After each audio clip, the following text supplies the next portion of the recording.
আসসালামু আলাইকুম। সবাই কেমন আছেন? আশা করি সবাই সুস্থ সুন্দর আছেন এবং নিরাপদে আছেন। এবার আমি তৈরি করব জিলাপি পিঠা। আবারও ১ সপ্তাহ পর আমি এবার একটা লং ভিডিও নিয়ে আসলাম। এখানে আমি কাই করে নিয়েছি।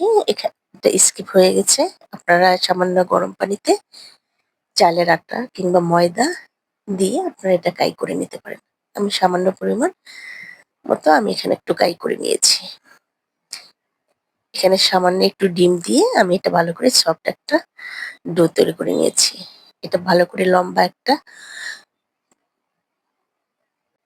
লম্বা আকার করে আমি এটা জিলাপির পেজ দিয়ে নেব।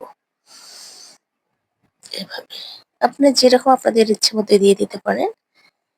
তাই তো এগুলো আমি আমার ইচ্ছেমতো আমি এখানে পেঁয়াজ দিয়েছি জন্যে আমি এটাকে এর নাম দিয়েছি জিলাপি পিঠা।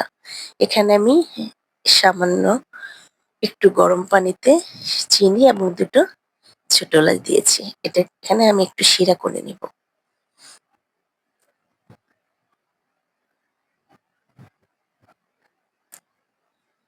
ভালোভাবে বলক হয়ে গেলে একটু আঠালো ভাব হয়ে আসলে এটা নামিয়ে নেব।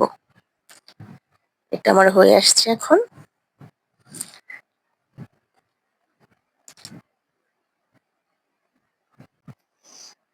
এবার এটা নামিয়ে আমি এগুলো এবার তেলে ভেজে নেব। এবার আমি একটা করে সব তেলে ভেজে নেব। আজকের রেসিপিটি যদি আপনাদের এতটুকু ভালো লেগে থাকে অবশ্যই একটা লাইক দিয়ে দিবেন। এই তো আমার এগুলো ভাজা হয়ে গেছে। এই যে ভাজার পর এরকম একটা সুন্দর একটা কালার আসছে। এবার আমি এগুলো এখান থেকে উঠিয়ে নিয়ে আমি শিরাতে ভেজাবো। এখানে বেশিক্ষণ ভিজাতে হবে না। বেশিক্ষণ ভিজালে নরম হয়ে যাবে। এখানে উল্টে-পাল্টে নিয়ে আপনারা তুলতে পারেন। আমি সামান্য একটু এপাশ-ওপাশ করে নিয়ে আমি এগুলো তুলে নিয়েছি। এবার আমি সবগুলো ভেজে নেব।